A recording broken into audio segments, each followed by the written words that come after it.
Students, आज के class में आपका वेलकम है। और आज के क्लास में हम लोग किसी भी ऑब्जेक्ट या किसी बॉडी के चार्ज करने का डिफरेंट मेथड स्टडी करेंगे। यानी किसी भी बॉडी को अगर चार्ज करना है तो उसके लिए डिफरेंट मेथड्स हमारे पास कौन कौन सा है। तो हम लोगों के पास 3 मेथड है। आप बोर्ड पर देख सकते हैं कि 3 मेथड लिखा हुआ है। पहला जो मेथड है वो है हमारा चार्जिंग बाय कंडक्शन, यानी कंडक्शन के थ्रू चार्ज किया जा सकता है किसी बॉडी को, या फिर चार्जिंग बाय फ्रिक्शन, और तीसरा है चार्जिंग बाय इंडक्शन। तो ये 3 मेथड है किसी ऑब्जेक्ट को चार्ज करने का, लेकिन ये डिपेंड करेगा कि ऑब्जेक्ट कैसा है। तो सबसे एक एक करके हम लोग तीनों देखेंगे यहाँ पर। तो सबसे पहला हमारा जो मेथड है वो है चार्जिंग बाय कंडक्शन। तो चार्जिंग बाय जो कंडक्शन मेथड है वो ये जो मेथड है वो कंडक्टर के लिए अप्लाई होता है। यानी कि ऐसा ऑब्जेक्ट जो कंडक्टर है, कंडक्टर के बारे में हम लोगों ने पढ़ा कि कंडक्टर क्या होता है कि वैसा मटेरियल जिसमें चार्ज का फ्लो होता है, जैसे आयरन हो गया, एल्युमिनियम हो गया, सिल्वर हो गया, गोल्ड हो गया। तो अगर ऐसा ऑब्जेक्ट है आपके पास और अगर उसे चार्ज करना है तो आप इस मेथड के थ्रू उसे चार्ज कर सकते हैं, यानी चार्जिंग बाय कंडक्शन। अब ये क्या होता है, तो देखिए इसको समझने के लिए सपोज दैट हमारे पास 2 स्फीयर है, इस तरह का 2 स्फीयर है। सपोज दैट ये कंडक्टर कोई कंडक्टिंग मटेरियल का है, जैसे आयरन का हो सकता है, एल्युमिनियम का हो सकता है, सिल्वर का हो गया या फिर गोल्ड हो गया। तो ये 2 हमारे पास स्फीयर है, गोला है, 2 स्फीयर है। अब ये वाला हमारा चार्ज्ड है, यानी कि सपोज दैट ये निगेटिवली चार्ज्ड है, किसी तरीके से इसको चार्ज किया हुआ है पहले से, ये पहले से निगेटिवली चार्ज्ड है।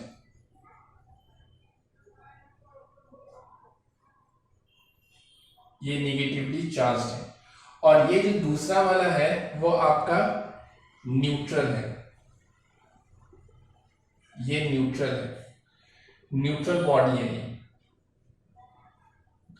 न्यूट्रल बॉडी यानी इस पर कोई चार्ज, नेट चार्ज इस पर क्या है, 0 है।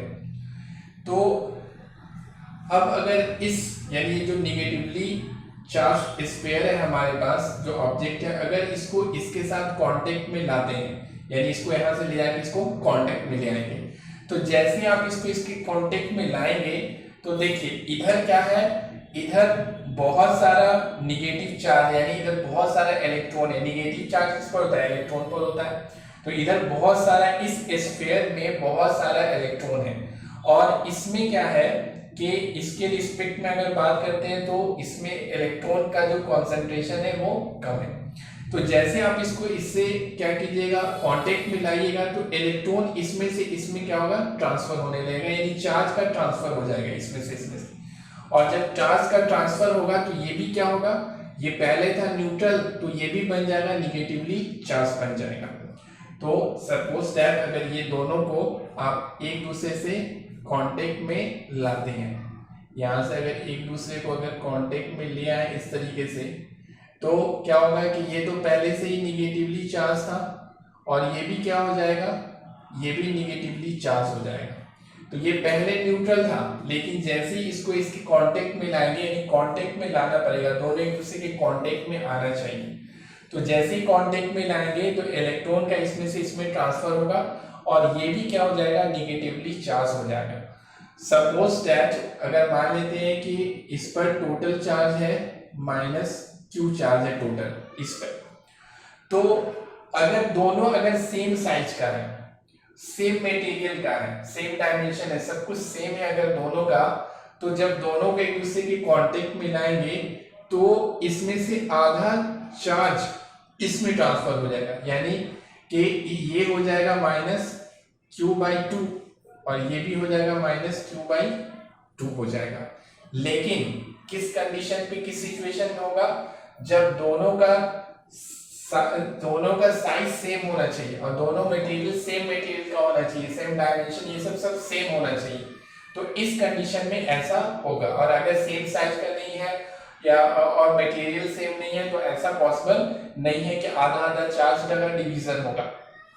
तो देखिए ये मेथड है चार्जिंग बाय कंडक्शन, यानी इसमें कंडक्ट हो जाता है, इलेक्ट्रॉन का कंडक्शन होता है, इलेक्ट्रॉन का यहाँ से यहाँ ट्रांसफर हो गया यानी कंडक्शन हो गया। तो इस मेथड को हम लोग कहते हैं चार्जिंग बाय कंडक्शन कहते हैं। और ये किसके लिए एप्लीकेबल है?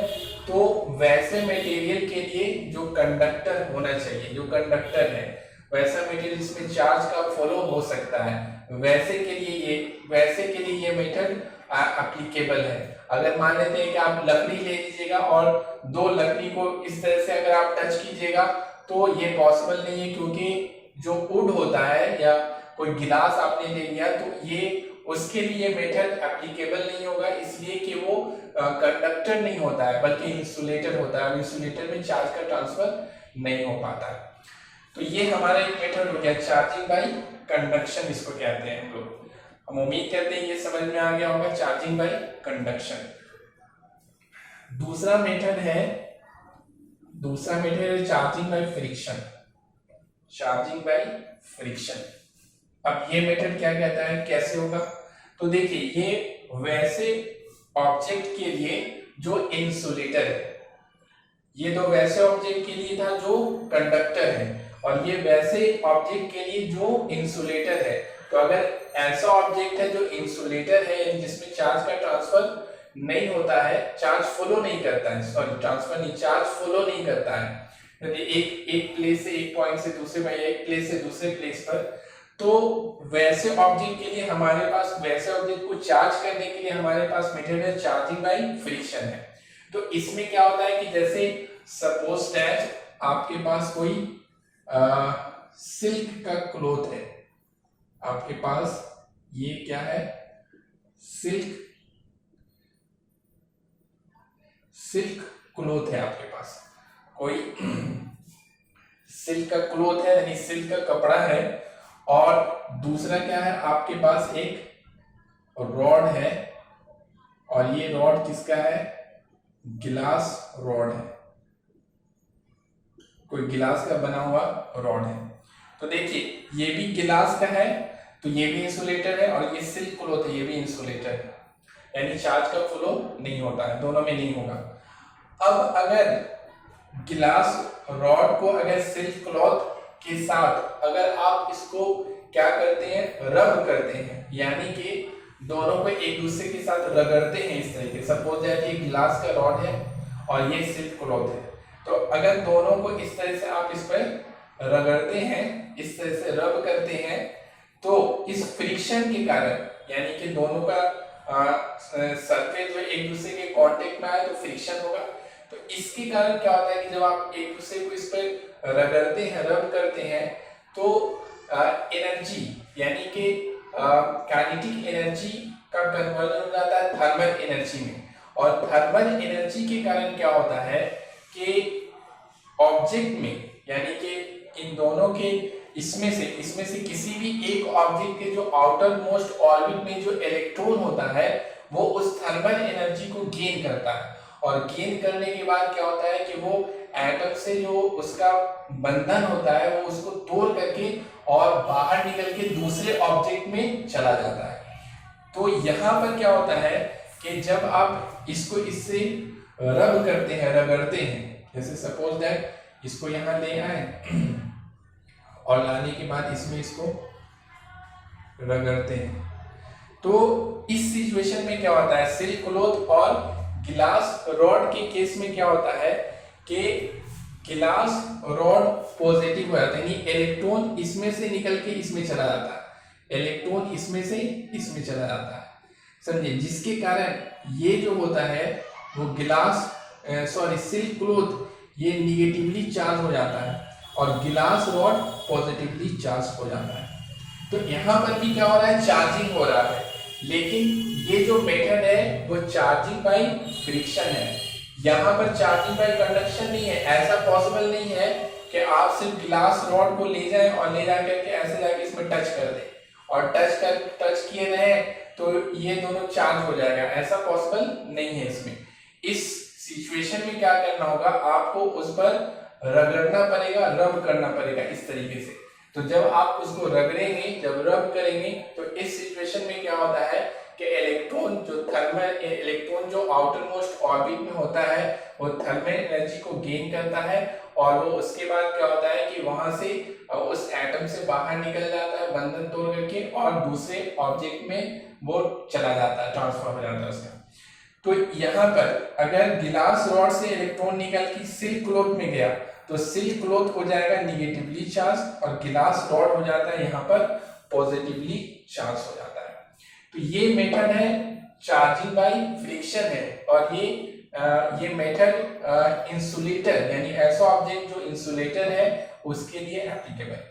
अब हम लोग देखते हैं तीसरा चार्जिंग बाय कंडक्शन।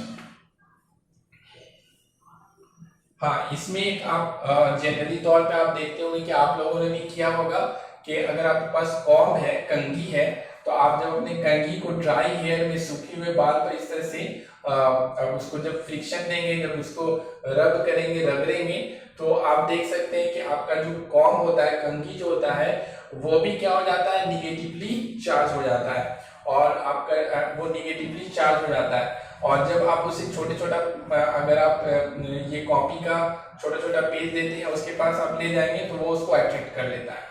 तो यहाँ पर भी जब आप कॉम्ब को यानी कंघी को जब अपने बालों में आप रब करते हैं, रगड़ते हैं, तो उससे क्या होता है कि आपका जो कॉम्ब होता है वो निगेटिवली चार्ज हो जाता है और आपका hair dry hair positively charge हो जाता है, वहां पर का पार्ट जो हो जाता है इस तरीके से हो जाता है। तो ये भी जो मेथड है वो चार्जिंग बाय फ्रिक्शन। अब जो हमारा जो तीसरा मेथड है वो है चार्जिंग बाय इंडक्शन। अब इसे हम लोग देखते हैं कि ये क्या है। तो देखिए इस मेथड में क्या करेंगे कि सपोज दैट दो आपके पास स्फीयर है और दोनों स्फीयर एक दूसरे के कांटेक्ट में, ये दो स्फीयर है और दोनों एक दूसरे के कांटेक्ट में, ठीक है, दोनों एक दूसरे के कांटेक्ट में, बिल्कुल यहाँ पे कांटेक्ट में, यानी इलेक्ट्रॉन इधर से इधर जा सकता है और इसमें से इसमें जा सकता है। अभी दोनों न्यूट्रल है, ये भी न्यूट्रल था और ये भी न्यूट्रल था, दोनों के एक दूसरे के कांटेक्ट में गया, तो ये अभी दोनों न्यूट्रल रहेगा। न्यूट्रल रहने का मतलब क्या होता है कि जितना पॉजिटिव चार्ज होगा इसमें उतना ही नेगेटिव चार्ज होगा, जितना इसमें पॉजिटिव चार्ज उतना ही नेगेटिव चार्ज। तो नेट चार्ज यानी टोटल चार्ज क्या हो गया 0, तो बॉडी हो गया न्यूट्रल। या फिर जितना इसमें इलेक्ट्रॉन होगा उतना ही प्रोटॉन होगा, जितना इसमें इलेक्ट्रॉन उतना ही इसमें प्रोटॉन। तो इलेक्ट्रॉन और प्रोटॉन के चार्ज को जब हम लोग सम करेंगे, ऐड करेंगे, तो नेट चार्ज हमारा क्या हो जाएगा 0 हो जाएगा। तो इस कंडीशन, इस सिचुएशन में बॉडी क्या हो जाता है न्यूट्रल हो जाता है। तो अभी ये दोनों न्यूट्रल है। अब क्या करते हैं कि एक दूसरा ऑब्जेक्ट या दूसरा बॉडी लेके आते हैं, इसके नजदीक लेके आ रहे हैं। सपोज दैट ये रॉड है और इसको लेके आए यहाँ पर और ये पॉजिटिवली चार्ज रॉड है, पॉजिटिवली चार्ज रॉड है और इसको यहाँ पर लेके आए, इसके नजदीक लेके आए। एक जो स्फीयर है उसके इसको नजदीक लेके आए। तो जैसे इसको यहाँ पे नजदीक लेके आएंगे तो देखिए इलेक्ट्रॉन, इसमें जितना इलेक्ट्रॉन होगा और इसमें जितना इलेक्ट्रॉन होगा वो सब पर ये क्या करेगा अट्रैक्टिव फोर्स लगाएगा, क्योंकि हम लोग जानते हैं कि पॉजिटिव चार्ज और निगेटिव चार्ज यानी अनलाइक चार्ज है, तो उन दोनों के बीच में क्या होता है अट्रैक्टिव फोर्स लगता है, अट्रैक्शन होता है। तो जब पॉजिटिवली चार्ज रॉड को यहाँ पर नजदीक में एक स्फीयर के लेके आएंगे तो इसमें जितना इलेक्ट्रॉन होगा, इसमें भी जितना इलेक्ट्रॉन होगा, वो सारा इलेक्ट्रॉन इधर ये जितना ये जो रॉड है पॉजिटिवली चार्ज वो सबको अपने तरफ अट्रैक्ट करेगा। इसको इससे टच नहीं करना है, लेकिन याद रखना है कि चार्जिंग बाय इंडक्शन में बॉडी कांटेक्ट में नहीं आता है, समझे। यानी कि ये दोनों मेथड में, ये जो दोनों मेथड है चार्जिंग का यानी कंडक्शन और फ्रिक्शन, इसमें ऑब्जेक्ट का कांटेक्ट में लाना जरूरी है, नेसेसरी है। लेकिन चार्जिंग बाय इंडक्शन ये जो मेथड है इसमें ऑब्जेक्ट को कांटेक्ट में नहीं लाया जाएगा, यानी कि ये दोनों, इसको और इन दोनों के बीच में कांटेक्ट नहीं है। ये न्यूट्रल है और ये चार्ज है, तो चार्ज बॉडी को न्यूट्रल के कांटेक्ट में नहीं लाएगा, दूर ही से रखेंगे। तो तो जैसे आप दूर में ही रखेंगे तो ये क्या करेगा, ये जो पॉजिटिवली चार्ज रॉड है इसमें जितना इलेक्ट्रॉन होगा वो सब इलेक्ट्रॉन को इस तरफ इसमें खींचेगा। तो इसमें का इलेक्ट्रॉन जो है तो वो तो इसी में रहेगा, थोड़ा सारा इलेक्ट्रॉन का शिफ्टिंग इधर हो जाएगा यानी इस तरफ हो जाएगा। लेकिन इसमें का भी इलेक्ट्रॉन, इसमें शुरू में जितना इलेक्ट्रॉन है उतना ही प्रोटॉन है, जितना इलेक्ट्रॉन है मान लेते हैं कि 20 इलेक्ट्रॉन और 20 प्रोटॉन है। लेकिन जैसी चार्ज पॉजिटिवली चार्ज रॉड को लेके आएंगे तो इसमें से भी इलेक्ट्रॉन क्या होगा, ये सारा इलेक्ट्रॉन खींचा हुआ इस तरफ चला आएगा, सारा नहीं तो कुछ भी अगर चला आया, मान लीजिए 5 इलेक्ट्रॉन इसमें से इसमें चला आया तो 5 इलेक्ट्रॉन के बच जाने से ये क्या होगा, ये निगेटिवली चार्ज हो जाएगा, ये निगेटिवली चार्ज हो जाएगा। और 5 इलेक्ट्रॉन अगर इसमें चला आया तो ये क्या हो जाएगा, पॉजिटिवली चार्ज हो जाएगा, ये पॉजिटिवली चार्ज हो गया। ठीक है, अब देखिए उसके बाद क्या करेंगे कि ये तो हो गया, यानी कि इलेक्ट्रॉन इधर से इधर चला आया, यानी इस स्फीयर में से इलेक्ट्रॉन खींचा हुआ इसके यानी पॉजिटिवली चार्ज के कारण इसमें खींचा हुआ चला आएगा। तो जब इलेक्ट्रॉन इसमें से इसमें चला आएगा तो ये हो जाएगा पॉजिटिवली चार्ज और ये क्या हो गया, नेगेटिवली चार्ज हो जाएगा, ये वाला स्फीयर। अब क्या करेंगे कि इन दोनों को अलग कर देंगे, इसके बाद क्या करेंगे, इन दोनों को अलग कर देंगे। तो जब आप अलग कर देंगे इस तरीके से तो ये तो आपको निगेटिवली चार्ज ही रह जाएगा, ये निगेटिवली चार्ज रह जाएगा और ये पॉजिटिवली चार्ज रह जाएगा। तो इस तरीके से क्या हो गया कि शुरू में था दोनों न्यूट्रल, लेकिन पॉजिटिवली चार्ज रॉड को लाने से क्या हो गया कि इधर का भी इलेक्ट्रॉन इस तरफ खींचा हुआ चला आएगा, इसका इलेक्ट्रॉन तो इधर इधर आएगा ही इस तरफ, इसका इलेक्ट्रॉन भी इधर खींचा हुआ कुछ आ जाएगा, जिसके कारण ये वाला स्फीयर हो जाएगा पॉजिटिवली चार्ज और ये वाला स्फीयर हो जाएगा निगेटिवली चार्ज। इसमें इसका इलेक्ट्रॉन इधर चला आया तो ये निगेटिवली चार्ज हो जाएगा और फिर उसको क्या करेंगे, अलग कर देंगे और इसको हटा देंगे, इसको फिर दोनों को अलग कर देंगे और अलग करने के बाद इस रॉड को यहाँ से हटा देंगे। तो इसके हटाने के बाद भी ये निगेटिवली चार्ज ही रह जाएगा और ये पॉजिटिवली चार्ज ही रह जाएगा। तो इस तरीके से शुरू में दोनों न्यूट्रल था लेकिन दोनों क्या हो गया, दोनों चार्ज हो गया, ये निगेटिवली चार्ज हो गया और ये पॉजिटिवली चार्ज हो गया। और this is the method of induction और इस मेथड को हम लोग कहते हैं चार्जिंग बाय इंडक्शन। इस मेथड में चार्ज बॉडी और न्यूट्रल बॉडी को कांटेक्ट में नहीं लाया जाता है, यानी कि ये जो मेथड ऑफ चार्जिंग है वो विदाउट कांटेक्ट है और ये दोनों मेथड क्या है, विद कांटेक्ट है, यानी बॉडी कांटेक्ट में आना चाहिए। इन दोनों मेथड में बॉडी क्या होना चाहिए, कांटेक्ट में आना चाहिए। तो दीज आर द मेथड, ये सारा मेथड है किसी और ये सारा मेथड है ऑब्जेक्ट को चार्ज करने का, बॉडी को चार्ज करने का। तो ये सब समझ में आया होगा आपको। अब देखिए इसके बाद एक चीज और हम लोग डिस्कस करते हैं कि चार्जिंग यानी किसी भी बॉडी को अगर चार्ज किया जाएगा तो उसके मास पर क्या इफेक्ट पड़ेगा, यानी इफेक्ट ऑन मास पर क्या इफेक्ट पड़ेगा। तो देखिए यहाँ पर सपोज दैट सिल्क क्लॉथ वाला एग्जांपल लेते हैं, ये सिल्क का क्लॉथ है, कपड़ा है और इसमें एक रॉड लेके आए जो गिलास रॉड है, ये गिलास रॉड है। शुरू में दोनों न्यूट्रल है, सिल्क क्लॉथ भी न्यूट्रल है और ये भी गिलास रॉड भी न्यूट्रल है। अब दोनों को एक दूसरे से क्या किए, रब किए, दोनों को रगड़े। तो जैसे गिलास रॉड को सिल्क क्लॉथ में रगड़ा जाता है तो इसमें से यानी गिलास रॉड में से इलेक्ट्रॉन इसमें चला जाता है, यानी कि थर्मल एनर्जी इलेक्ट्रॉन गेन करता है और थर्मल एनर्जी को गेन करने के बाद वो अपने वो जो आउटर मोस्ट शेल में इलेक्ट्रॉन होता है वो वहां से निकल जाता है और निकलने के बाद वो सिल्क क्लॉथ में चला गया। तो इसमें इलेक्ट्रॉन चला आया, इलेक्ट्रॉन इसमें चला आया, इसमें से निकल करके, तो ये तो निगेटिवली चार्ज हो गया और ये क्या हो गया, पॉजिटिवली चार्ज बन गया। तो अब देखिए अगर आपसे कोई ये पूछे कि इन दोनों के मास पर क्या इफेक्ट पड़ेगा, यानी गिलास रॉड तो हो गया आपका, जब दोनों को रब कर दिया गया, रगड़ा गया, तो ये तो पॉजिटिवली चार्ज हो गया, और ये जो आपका सिल्क का क्लॉथ है वो आपका क्या हो गया, निगेटिवली चार्ज हो गया। तो इन दोनों के मास पर क्या इफेक्ट पड़ेगा, यानी मास चेंज होगा कि नहीं होगा? अगर चेंज होता है तो किसका बढ़ेगा और किसका घटेगा? तो देखिए, अगर बॉडी न्यूट्रल था और उसके बाद बॉडी चार्ज हो गया, तो सबसे पहला बात यह याद रखना है कि उसका मास चेंज कर जाएगा। मास क्या हो जाएगा? चेंज कर जाएगा। अगर किसी न्यूट्रल बॉडी को चार्ज किया जाता है तो वो उस बॉडी का मास क्या होता है? चेंज कर जाता है।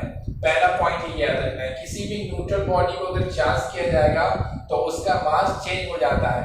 अब बढ़ेगा, इंक्रीज करेगा कि डिक्रीज करेगा, ये इस बात पर डिपेंड करेगा कि वो किस तरह का चार्ज हुआ है, यानी पॉजिटिवली चार्ज हुआ है या निगेटिवली चार्ज हुआ है। तो यहाँ पर देखिए, गिलास रॉड पॉजिटिवली चार्ज हुआ है, यानी इलेक्ट्रॉन इसमें से निकल करके इसमें गया है। यानी अगर मान लेते हैं कि एक ही इलेक्ट्रॉन का ट्रांसफर हुआ, इसमें से इसमें चला गया एक इलेक्ट्रॉन, तो अगर एक इलेक्ट्रॉन इसमें से इसमें निकल के चला गया तो एक इलेक्ट्रॉन के निकलने से एक इलेक्ट्रॉन के बराबर इसमें से मास का क्या हो जाएगा? कमी हो जाएगा। यानी एक इलेक्ट्रॉन का मास कितना होता है?